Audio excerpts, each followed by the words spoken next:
I'm the Access Card Ambassador to theme parks. Today we're heading on a super exciting road trip to do all the Merlin parks down south. So we're going to Thorpe Park, Chessington and Legoland. I thought I'd take you along to show you how we use the Access Card on our trip and all the access within the theme parks, so you know what to expect when you visit the parks.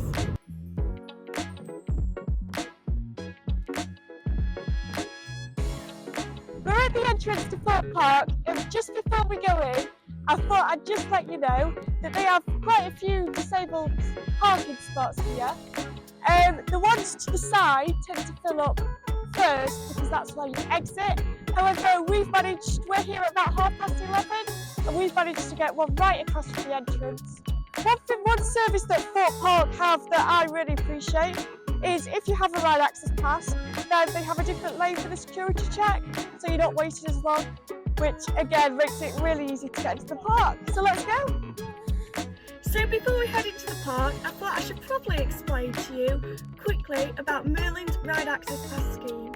Merlin's Ride Access Pass scheme is for those who are unable to wait in a conventional queue line due to a disability. Now, in order to have a ride access pass, you need to have the standing and queuing symbol on your access card. Now, to get a ride access pass, you simply link your access card on the Merlin website to create a ride access pass ID card by using your, I can't show you the number, but by using your ID number here on your access card. This is a super simple process, which I think took me about 2 minutes, and there is a blog post on the access card website explaining it.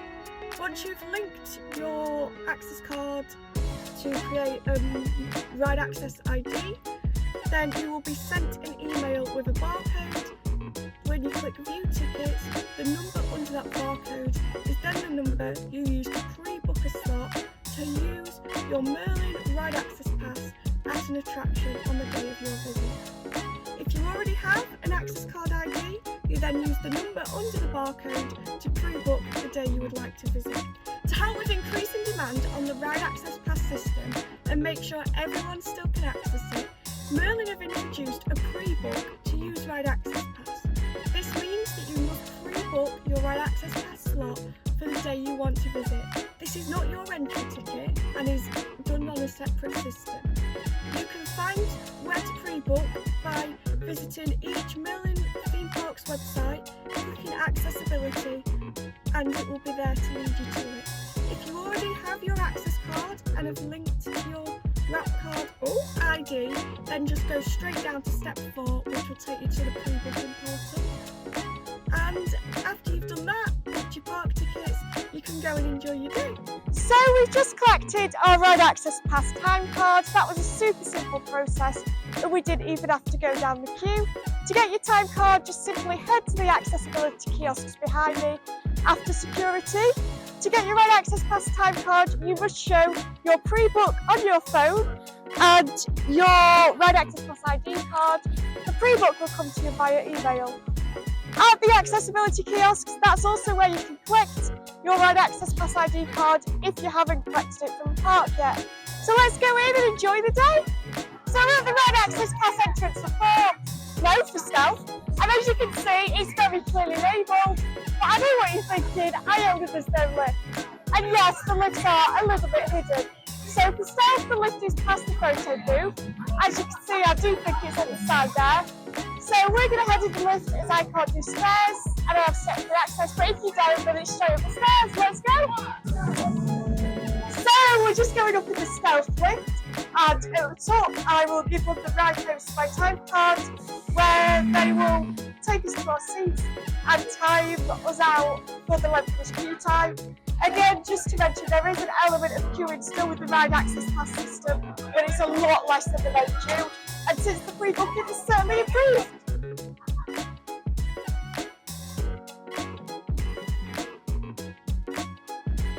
We have headed to this cute little sensory garden quiet space that we've had found next to Stealth, which is brilliant if you need a break and a little bit of proprioceptive feedback, as it's just like a big loop, so you can literally just run around in circles with nobody there. Whilst we're here, I thought I should probably explain to you what on earth a Ride Access Pass time card is and how it works.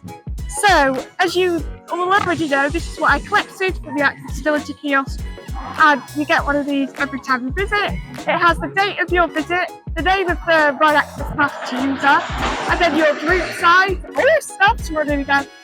You can have up to 4 accompanying guests with you that you must pre-book when you pre-booked your ride access pass.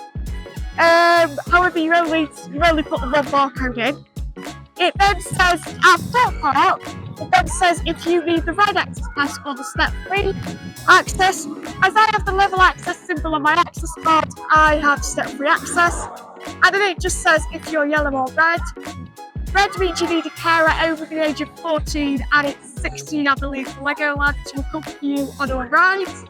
And yellow means you can go on the rides and attractions without a carer, so independently. Depending on whether you get red or yellow is determined when you link your access card to your ride access pass. It asks you a couple of questions and determines the outcome. So in simple terms, it just says staff initial, ride name and next ride times. The staff member will write the name of the ride, and depending on how long the queue is, they'll then put what time you're on your next ride. So say we went on staff at 12 o'clock and it was a 30-minute queue, we could go on our next ride at 12:30. So it means you're virtually queuing, but you can wait somewhere all and quiet like this, so you don't have to struggle or just not count at all in the main queue line. I'll show you how this goes as we go on the rides, but I think staff's almost open, so let's go! Right now, we are in the quiet room at Thorpe Park because I was a bit overwhelmed. And although it's a good space, we've had to wait in guest services for about 30 minutes. Yeah, I think this is something that if you do have sensory processing disorder difficulties like me, you really need to bear in mind, as although it says the facility is available, it isn't always. They do offer you to wait in guest services, but there is some music. In here, you can hear the music from outside. There is a spinny, whatever this chair's called. There's then 2 outdoor chairs and a television, which last time we came in kept going off, but it's not gone off this time, so we're safe. There's then a mural, like a sticker on the wall. I think we're meant to be in a spa. And then there's 2 heated spa beds. I've showed it to you guys because I think it's really important that I share honestly our days and how we get on, as I just think it's important. So the time is now almost 5:30, so I'm hoping I can re-regulate to go on another ride.